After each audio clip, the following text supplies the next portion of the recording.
This is Bumper to Bumper Radio, the car show. Drive in anxious and cruise out confident. With the best automotive information for your vehicle. Bumper to Bumper, helping you and your car feel better. And now your hosts, Matt Allen and Dave Riccio.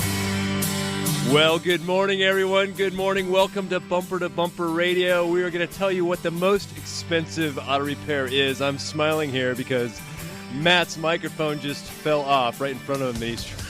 He's trying to get it fixed. Welcome to Bumper Radio. I'm Dave Riccio. He is Matt Allen, and we are your KTAR car guys. Heard here every Saturday from 11 to noon on News Talk 92.3 KTAR. At Bumper to Bumper Radio, we are helping you, the motoring public, have a better overall car repair experience. If you got car questions, we've got answers. So we encourage you to give us a call at 602-277-5827. 602-277-KTAR. And the texting is back up, so you can text us at 411-923. So today on the Bumper to Bumper Roadmap, fact or fictions, open phones, and the most expensive auto repair. Matt, what is the most expensive auto repair? The one no one wants. Well, I can tell you what. If you hear a big kaboom and a thud, that's this microphone falling off its perch. But the most expensive car repair. Well, people come in and they want to know what maybe is in the future. So probably the most expensive, I'm going to say, an air conditioning AC job. I don't think it's most expensive. Well, it's got to be a major component. So a computer replacement, an AC job, transmission overhaul would be one. No, those aren't the most expensive repairs. The most expensive repair. The most expensive repair on your car. Well, if it's not the engine, it's not the transmission, it's not the AC, it's got to be a computer or something. It's the one you didn't need in the first place. That's the most expensive auto repair. Okay, that makes sense. I can go with that. So all those other things we listed are expensive, but yeah, absolutely the most expensive one is the one you didn't need because you got no value for it. So it was a waste of money. Complete waste of money. And so if you buy a transmission, you actually got something you needed, and that took care of a problem and solved something. Maybe. Well, if you needed it, right? Well, yeah, I guess so. That's where we're going with this, if you needed it. And where this comes from is, this week in my shop, I literally had 3 different vehicles where I had a consumer at my counter who was convinced they needed a transmission. I mean, their head was hung low. They're walking in and, hey, how's it going today? Welcome to Tri-City Transmission. How can we help you? And they say, it is not a good day if I'm standing in front of you, the transmission man. I said, but little do you know, actually, right? Right? And so literally I had 3, all the same make, Ford vehicles. Just happened to be Ford Week at Tri-City. Well, okay, so I think I know a couple of these, and it's some common symptoms. And I think one of them was an F-150, which you see and we see. It's very common to have a symptom present itself where you think it may be a transmission. Well, and then it's almost an FAQ on the show. People call up and they say, hey, I think I have a transmission issue. My car feels like it's hunting for which gear it should be in on the freeway, maybe 45. And they would say it gets a little worse on a little incline on the freeway, and then sometimes it's, it's okay as long as my foot isn't lightly into the throttle, or what we would call tip-in throttle. So, but this, I'll give you one gentleman, he was at my counter, and he really had 2 problems. He did have a transmission problem, but he did also have an engine problem. But the point here is that we don't want to steer the shop as consumers. Because if they had let's just say they had a technician that wasn't really looking, you come in, you say, I got a transmission problem, my transmission's slipping. And they've got let's just say a B-Tech, C-Tech checks it out.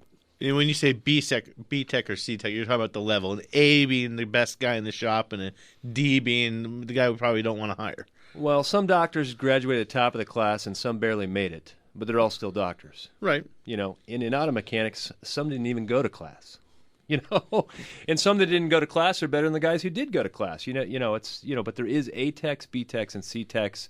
C-Tech, B-Tech, they may be newer, less experienced, but they may take that ticket, say transmission slipping. They go, okay. They jump in it and go take it for a drive. Oh, yeah, man. Go rip around the block one time. Yep, slips. Yep, slips. All right, so they go, they price it out. Hey, need a transmission, it's going to cost you I don't know, $3,000. So you go ahead and you buy a transmission, the one you didn't need, and You don't know that yet. yeah, so you think- buy it. I mean, you were convinced you needed a transmission when you came in. yeah, all that. You were convinced that he must be right, you know? So, and it's not because anyone's fraudulent here.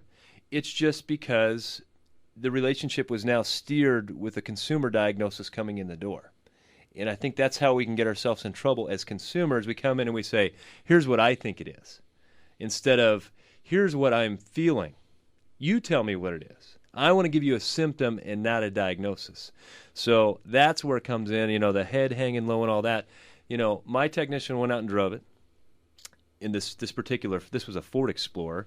He went out and drove it, came back, and he was he didn't really have any good answers. So I had to go jump in it and drive it myself. And the guy said, because we interview him and really try and question to hone in on the symptom. And I knew we had a problem at 10 to 15 miles an hour. I definitely felt that. That was just a, harsh shift. But at 45, we had a misfire. So we had two different problems. One was related to simply bringing up the software in the transmission control module. Not a transmission at all. Bringing it up to date. Up to date. Because the computers, they're learning, so they're adapting to your driving habits, they're adapting to the wear of the transmission, and sometimes that gets corrupt. So we had to fix that. But also at 45 miles an hour, we just had spark plugs that were breaking down, So that was the issue. But I wouldn't want him to have gone into another shop where he did run into a technician that was less experienced, and he came in saying, hey, I need a transmission. But when I called, he's like, well, I don't even know if the car's even worth fixing. Well, yeah, and this is where it goes haywire, Dave. So however he got down the track of thinking he needed a transmission, in the worst case scenario, instead of going to Tri-City, where he ended up with some spark plugs and a computer reflash and some things that made what he thought was a transmission problem go away. That's great. But then you take the other fork in the road. You go to the transmission shop who... Oh, you think you need a transmission? Great. You send it back to the technician. Hey, this one's got a torque converter deal. Go test drive it. We got the okay for an overhaul. Right. He goes out. He drives the car. Yep. Oh, that's it. We're going to overhaul this bad boy. Put it in. They rip around the block. It doesn't feel like it does it anymore. Give the car back to the guy, and he goes back, and it does the same thing. A week later, he's calling back, doing the same thing. So it ended up with that transmission overhaul it didn't need. And they go, oh, yeah, we just did another little tweak and adjustment while they threw some spark plugs in it real quick. And make it go away. And it went away. So that's how that goes. So like Dave was saying, it's best bring us good information. The relationship is always the best thing to have, but once Absolutely. you've established that relationship, bring good information and not what the guys at the water cooler in the office said or what happened to my neighbor's car who also has a Honda, even though there's an Accord, mine's an Odyssey and has nothing to do with anything. Right. They're not the same repairs. Bring us facts. I deal in fact. In data, and that's what we need to help you get the best repair for your car. And be careful of broad statement diagnosis. A lot of times on the show, like when you're calling in and you've got questions, we can talk through concepts about how cars worked. We know we got a traction control light on. We know a common problem is a speed sensor, or a vehicle stability control. We can talk through some concepts. But still, when you go to the shop, we really want you to know just how to go in there, say this is what's happening, and then let them do the work rather than you going in and saying, hey, I need a speed sensor. Because you're going to you may get a speed sensor and then find out, okay, that's great, but really the traction control module is the problem. It had nothing, or the wire between the speed sensor and the module was the problem. So how do we go to the shop? How do we approach them? We let them ask the questions, and then we try and convey the information, but don't come in with a diagnosis. Because some people will sell you a transmission or an AC job, AC overhaul that you mentioned is, hey, that is an expensive repair. But if you go in and you say, here's my Honda, I think I need the AC done, all Hondas, I've been reading online, they all 100,000 miles, they all need air conditioning, Well, that may be true and you said maybe the Civics that's happening. I'm just using... Yeah, one segment of that whole car line may have had a pattern failure, but that may or may not apply to your car. And that's what I say. Wisdom is competency in the complex realities of life. And you can't oversimplify and be so reductionistic about auto repair that one size fits all. So broad statements are definitely something to stay away from. And when you approach the counter, come with symptoms. So when we come back, we've got James, Daniel, and Greg, and you can reach us at 411-923. You're listening to Bumper Radio. Welcome back to Bumper Radio. I'm Matt Allen. This guy standing with me here is Dave Riccio, and we are here helping you with your car every Saturday morning from 11 to noon. And if you want to get involved in the show, don't be shy. If you've got a car question or a car problem that we might be able to help you with, just give us a call. It's easy, 602-277-5827. It's 602-277-KTAR. And if you want to text, you can do that too at 411-923. So today we're in the opening segment. We were talking about steering the auto repair and how to get the best out of the technician. And maybe more importantly, don't end up with something that you don't need because you've come in asking for something that you don't need. Well, the background on this that you may not know about Matt and I is that we volunteer down at the Better Business Bureau, and I have for 6 years, and I think you've been doing it for 8 years. Yeah, but 10, yeah. 8 or 10. And we sit on the Automotive Repair Advisory Committee, and Matt and I were both former chairs there. And what we do is we look at auto repair that's gone wrong.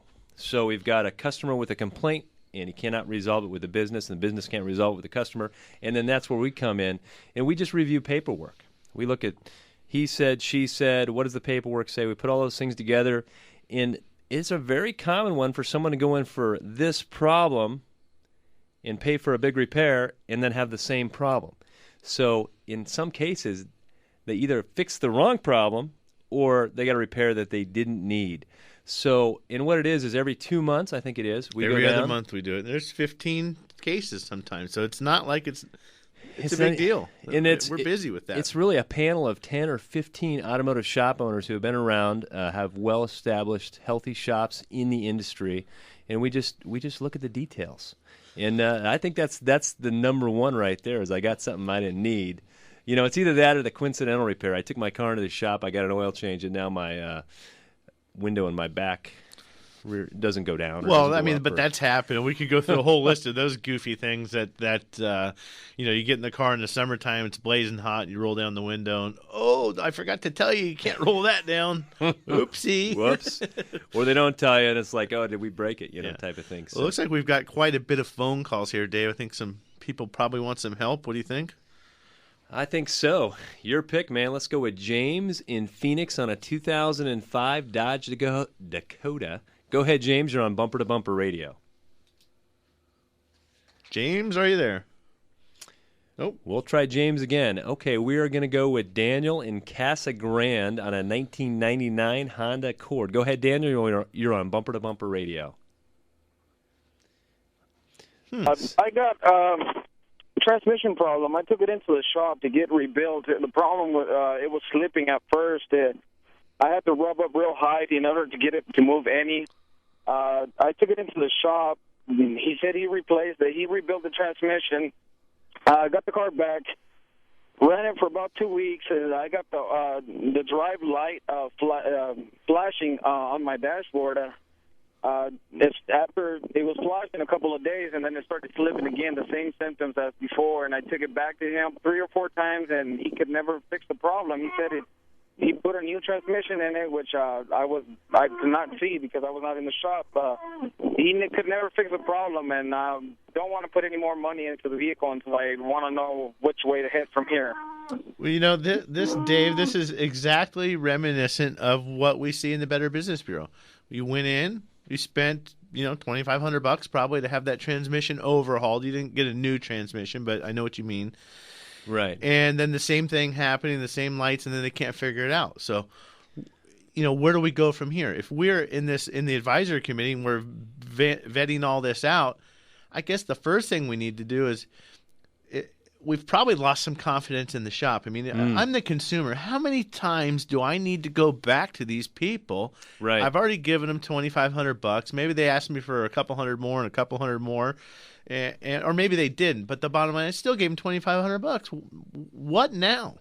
What? Yeah, right. What do you do? And we didn't ask how much he paid for it. But maybe didn't pay enough for it. It doesn't. Right? Yeah. And that's one thing that people got to be aware of too. Is sometimes when you go out and you're shopping for the best deal on something, maybe it's the best, always the best deal. And that's the other thing is the most expensive repair is the one you got to pay for twice. But I think to help, yeah, that's true. But to help Daniel in this case, he doesn't want to put any more money into it. Right. So he's kind of stuck. I guess maybe what I would do in a case like this, and even backing up if you didn't do it, you need to document every time this car went back for this same problem or an additional repair. And if they won't give you your receipt, just ask them for one. Just because money didn't change hands again for a second or third time, we want to memorialize that. And if they won't do that for you, at least write it down yourself. Right. I think at this point, maybe the shop that did that transmission deserves another chance. Right. And granted, you don't want to spend any money. Take it back. Ask them, please. Ask them nicely. You can have their car for 3 days or whatever it is, but we need to have this solved. Right. And then after that, then if this was in front of the committee, we'd probably say, I know you don't want to spend any more money, but that's not the next repair shop's fault. Right.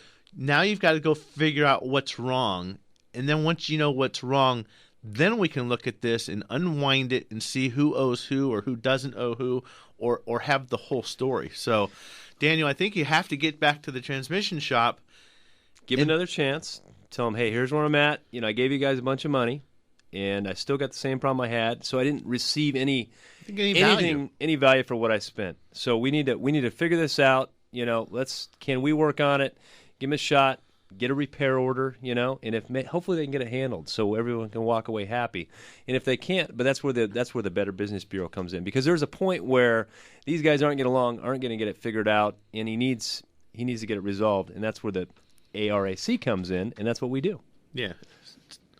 So you may have to spend a little bit more money on it and to find the problem, but give them a shot, and then, And what that D light flashing is on Hondas, just so if you're a Honda owner and you're listening right now, whenever the D light, D4 or D5, depends on which do you have a Civic, do you have a Odyssey, what do you have? That's like the check engine light, but for the transmission. So every car works a little different. A Ford car, the overdrive light is going to flash. In a Honda, the D4 light flashes. And when you got an engine problem, your check engine light comes on. Now, sometimes your car, the check engine light will come on, the traction light will come on, and the overdrive light will flash. You'll get them on. It looks like a Christmas tree. What do you do with that? Well, yeah, you just go get it diagnosed. I mean, we're starting to see now where, not just starting, but Toyotas, for example, the check engine light comes on. Mm-hmm. It puts it into a limp mode, maybe not. But then we're seeing the traction control light on in the DSC, the driver stability control.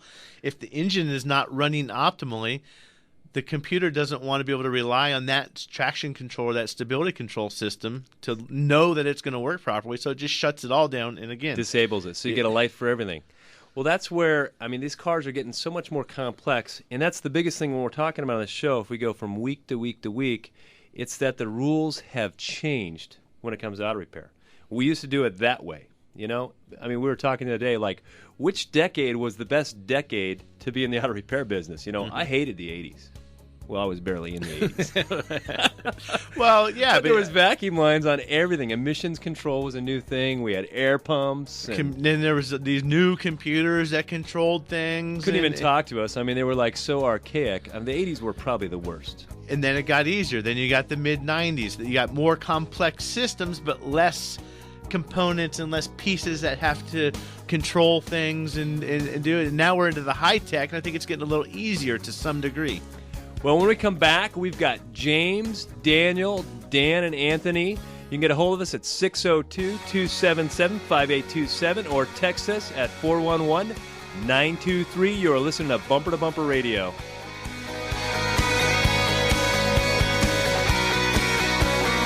Pappy said, son, you're going to drive me to drinking if you don't stop driving that hot rod Lincoln.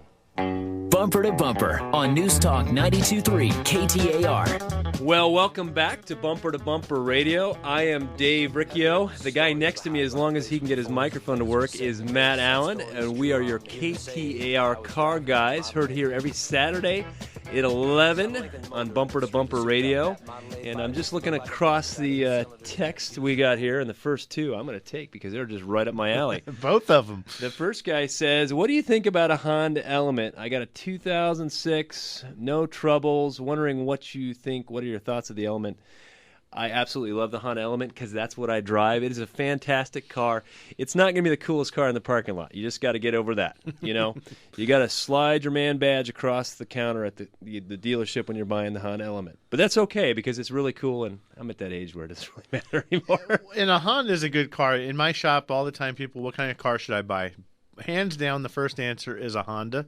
You can't go wrong. Just do the maintenance. The Elements are great. They have I think they're all all-wheel drive. So the biggest thing is keeping that rear differential fluid changed so it doesn't skip. Some of them aren't all-wheel drive, but yeah, absolutely. And just do the maintenance, the valve adjustments, the regular services, and in that Honda, you cannot go wrong with a Honda. If there's one car we have never done a transmission on, it's a Honda Element. Because they never go bad. I mean, the vehicle's so light, and then the transmission with the all-wheel drive is actually, that's the same transmission you're going to find in a Honda Pilot, which is like 3 times the weight. So it's really oversized, and there's certain cars like that. That's one of them.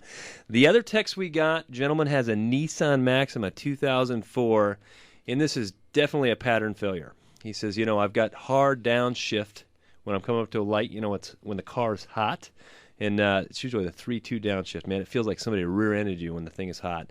And the other thing he mentioned was you take it from park to reverse or park to drive, there's just a big delay, and then when it engages, it's harsh. He's already done the motor mounts. Maybe thought that was going to fix it. Well, and the motor mounts are probably broken on that car. Very too. common. And he did go with factory mounts, which is definitely the way to go. Never go with aftermarket mounts on a late model vehicle. Just not a fan. So he's got the mounts taken care of, and his question is, what do you think about a valve body? Now, you're not going to go to the shop and say, I need a valve body, because someone still has to diagnose it. But the likelihood of a valve body problem is very common. A lot of people sell you another valve body, and it's super expensive. But this is where we can save you a lot of money by rebuilding the valve body that's in the vehicle. And it's really the solenoids. And a lot of people, there's questions about should we service our transmission or shouldn't we? The thing that kills these valve bodies is dissolved particulates in the fluid. The fluid doesn't get changed, and these solenoids are like little magnets, and it ties up the pintle. And so that's what we got to do. We got to rebush those solenoids. We got to hone some holes, put in some new valves, sleeve some things, and send you down the road. And that's the biggest thing is on the transmission is the diagnosis. I mean, Tri-City Transmission's our preferred shop when we're doing transmission overhauls. That's where we send them. And a lot of times, Dave, we'll prep the customer. We're 99% sure we think it needs an overhaul. But, again, we send it down to your shop, and we say, hey, we've got an okay. Here's what we're going because I want to prep them worst case. Voila, you fix it with a valve body for 40% of the price of what we were expecting. So that's so you're saying you've been wrong before? I thought I was wrong once, but I wasn't. That was the problem. That was the one time. That was the mistake. So we are going to go with Rick in Mesa on a 2002 Chevrolet Silverado. Go ahead, Rick. You're on Bumper to Bumper Radio. Yeah, I replaced the cylinder head. And also the head gaskets and the spark plugs and spark plug wires on my truck. And in doing all that now and starting it up, it turns, but it doesn't start. I wanted to see if it was probably something to do with the fuel lines or what do you think that might be? So you had the cylinder heads off the car, or you did the valve cover gaskets?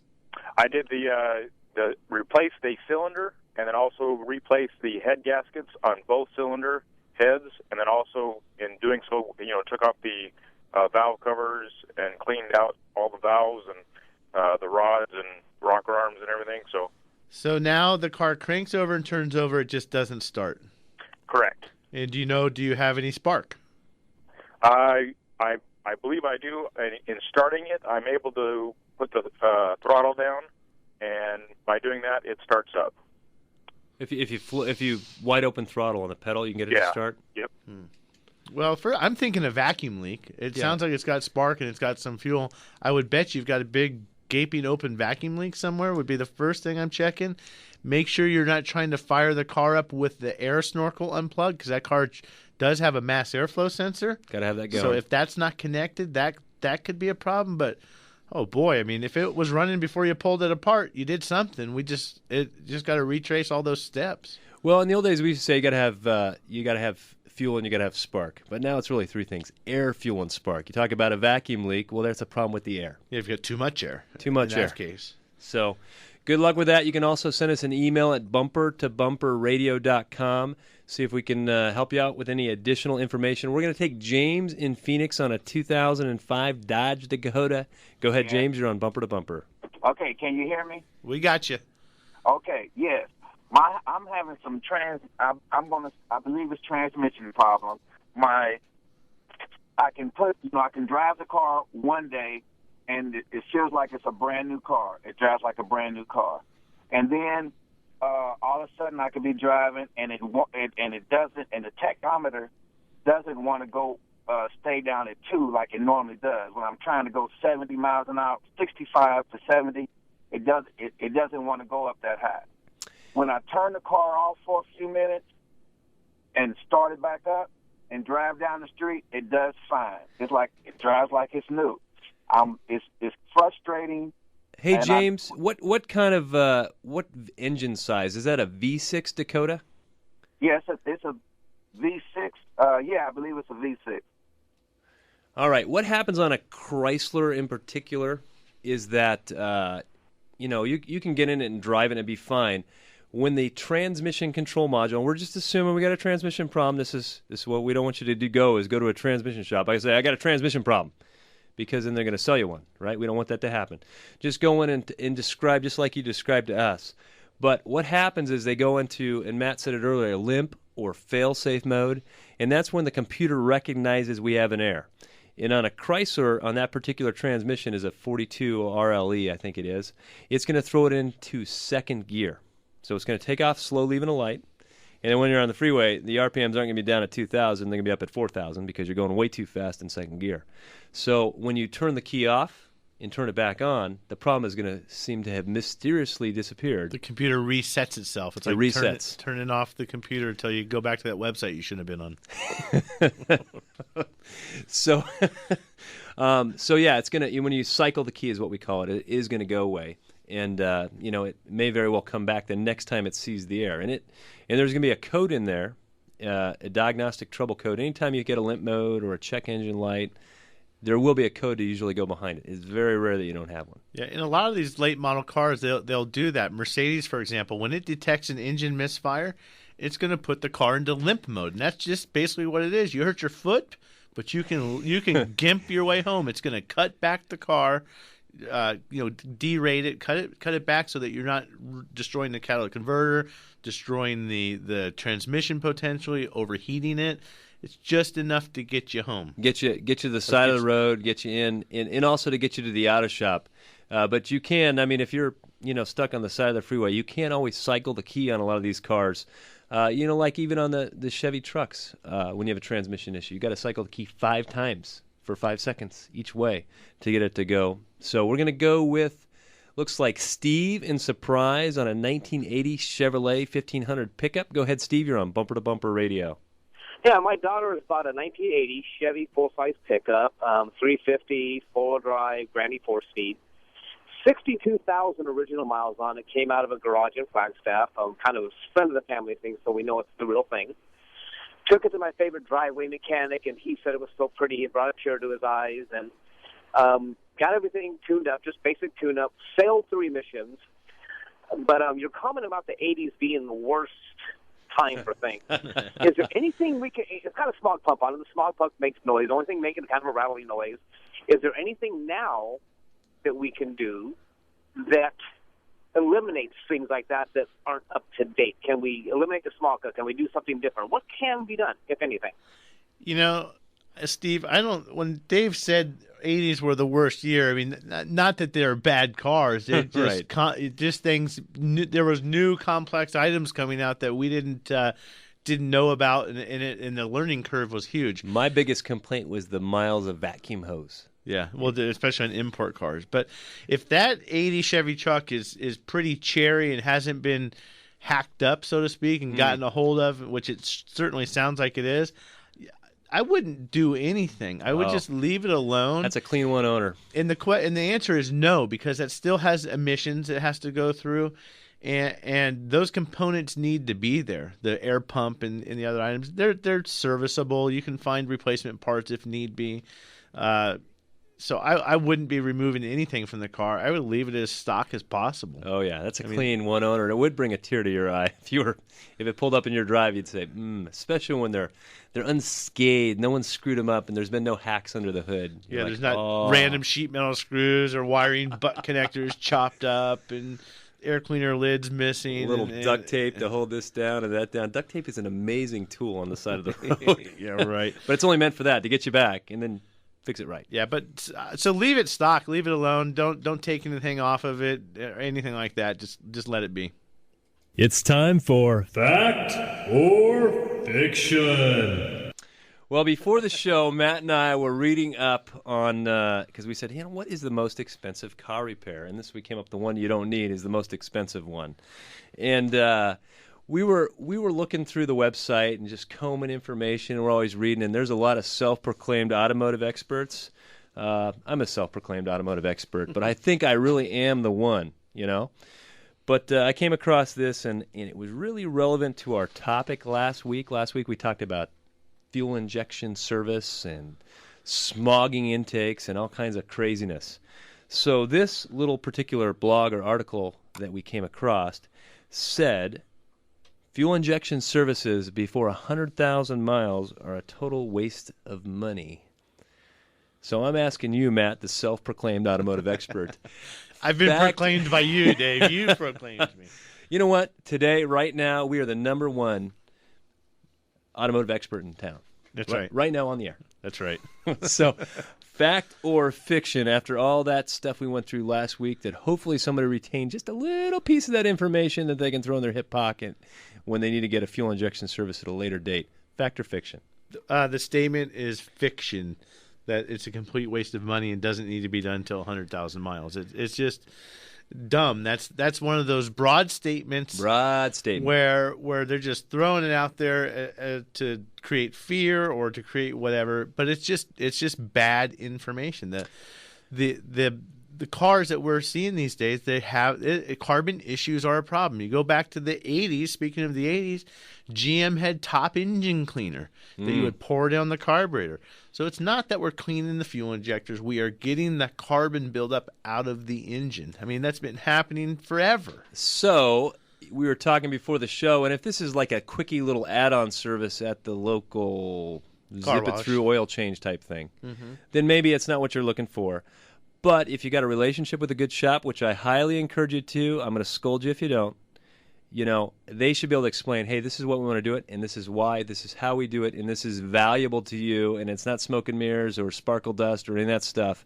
But if someone's just trying to sell you something for the sake of selling something so they look better on their spreadsheet in front of the other shop owners, then it's not good. So when we come back, we've got Dan, Ken, and George, and text at 411-923. You're listening to Bumper to Bumper Radio. Bumper to Bumper on News Talk 92.3 KTAR.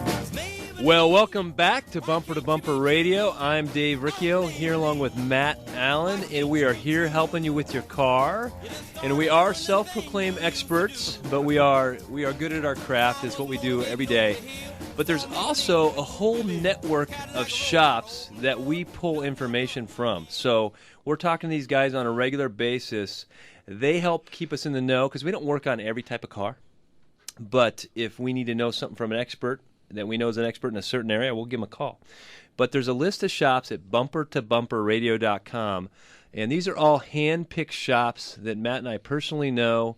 These are guys we go to lunch with, guys that we talk to on a regular basis, and guys that we trust when we need good information. We've got body shops on there, body shops that are going to work for you, not for the insurance company. Guys like New Image we had on here a couple weeks ago. One of my favorite shops, he's in Chandler, is Automotive Diagnostic Specialties and ADS, because there's a lot to say, and you might hear him advertising the show. But if there's guys that I really highly regard and say, these are the guys, and if you're anywhere near Chandler, this is the shop to go to. And they got some big fancy sand rails and custom old cars they work on, and they do a lot of cool work. But at the same time, they love to fix everyday grocery getters. I mean, it doesn't matter if you drive a sand rail. You know, I wish I had one, but I can't afford one. Or a sexy Honda Element. They can fix that car, and they can really fix it better than just about anybody other than Virginia Auto Service or Tri-City Transmission. Right, but the one thing, people get intimidated sometimes when they see the hot rods, and they see the sand rails, or I worked on Porsches, and they see these things and they're intimidated by it. Maybe they don't want to work on my car or whatever. But I think the carryover that you get when you get to a shop like Greg's at ADS, they have to pay so much attention to detail on this $100,000 sand rail or this engine that they're running on the dyno. That trickles down to your car. Right. The attention to detail and doing things right and technically correct as opposed to just putting them together. That definitely carries over. And the best quality about ADS, really Greg, that guy knows how to embarrass. He doesn't like anything not to go right. He is super OCD when he takes care of your car. And if something goes wrong, he absolutely does embarrass, and he absolutely will make it right. And it's rare that it happens, but when it does, that's a good quality you're looking for in a shop, and that's a good shop to have a relationship with. So without anything further on that, we're going to go with Dan and Gilbert on a 2002 Saturn L100. Go ahead, Dan. You're on Bumper to Bumper Radio. Hey, how's it going, guys? Excellent. Yeah, I have a 2002 Saturn L100, and I recently had a shop do my rear drums for me just because I don't like messing with them. And ever since then, my car shakes from 65 to 70, and then it smooths out after I hit 70. When you say they did your rear drums, what exactly did they do to did your rear drums? They replaced them because they were worn past below spec, put new shoes on. They put on new wheel cylinders and whatnot because one of my wheel cylinders was blown. Okay. Well, I'm thinking, just based off of that, I'm thinking the two are unrelated. Other than maybe some tires got rotated. That's a possibility. Because that, to me, sounds like a tire vibration. Not necessarily it could be a brake vibration because I have seen drums out of balance. Well, yeah, that's what was going to be the next question. Does the vibration occur when you apply the brake or just simply while you're driving at that speed? Just while I'm driving. And I've taken it to discount, had them do the road force balance, and they're perfectly fine. Okay. Well, a couple things. The balancing, we were going to go there. Maybe go back to the brake shop. I've had it happen a couple times, Dave. The brake drum... out of balance. We had a Suburban absolutely kick our butts with the vibration. We're balancing tires, we're doing this, we're doing that, checking different things. And this was a case that when it was at my shop, we'd done some tire work, I think, or some suspension work, and then the guy went and had brakes done somewhere else, but didn't equate the vibration to the brakes and didn't tell us about it. And, I mean, it just...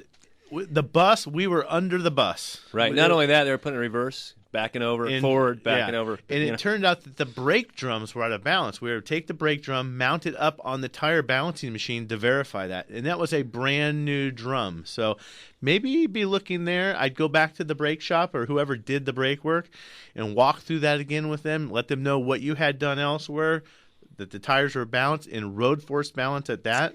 Well, here's my question for you. Have you ever seen a tire road force balance good? Let's just say it's good. I mean, you can road force balance them. Doesn't mean, it could have. What was the pounds of road force? What were the measurements on those tires? Well, if they're going to take the time to road force balance it, they're going to identify the bad tire. So you're not going to go through the motions of road forcing and then leave it the way it is. They would. The whole purpose of road forcing is to properly match the tire and the wheel to the best shape, if you will, rolling down. But my question is, no two tires are alike. So one's got 20 pounds of road force. The next one's got 30 pounds of road force. The next one's got 40 pounds. I mean, they could be all over the map. And when is someone saying, okay, this is the one that's going to cause the problem? Well, the threshold is at 20 pounds or so. So if it's above 20, you're replacing those other ones. Throwing the tire away. Yes. So I wouldn't discount that either because, maybe it was a new guy in the road force balance. Because I came to your shop and used your road force balancer with your guy. I mean, he was trying to show me how to use it. Man, he could have shown me 10 times. I would have still been lost. It's complicated, but I'm still, even so, if the tire's in balance, I bet you have a brake. I'm going to put my money on the brake drum, Dave. So that's the end of that. All right. Well, we've got Ken and George, and we're not going to be able to get to you. So we're going to take your call after the show.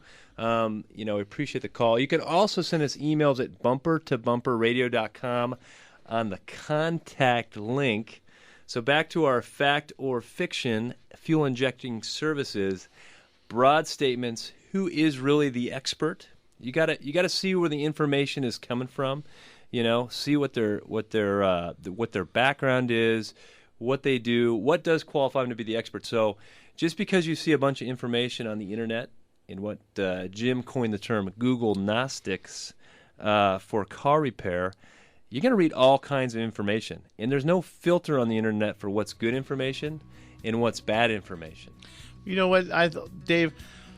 We help out at the Automotive Advisory Committee. We're trying to promote this industry. And a lot of the people that you read about on the internet, and they have these blogs and these articles and these Yahoo things, they like to call themselves consumer advocates. And I don't think that's what we are. We're industry advocates. They are putting so much, I guess, if you were fear, maybe, because they get some hype around it. You can get it if you can write a headline. It's entertaining. That gets people riled up. Then it's good for your article. But I like to say we're advocates of this industry. We want this industry to be good, and we want to look good in the eyes of everybody. Good for the customer, good for the shop, good for everybody. If you're looking for a great shop to start a relationship with, Bumper to Bumper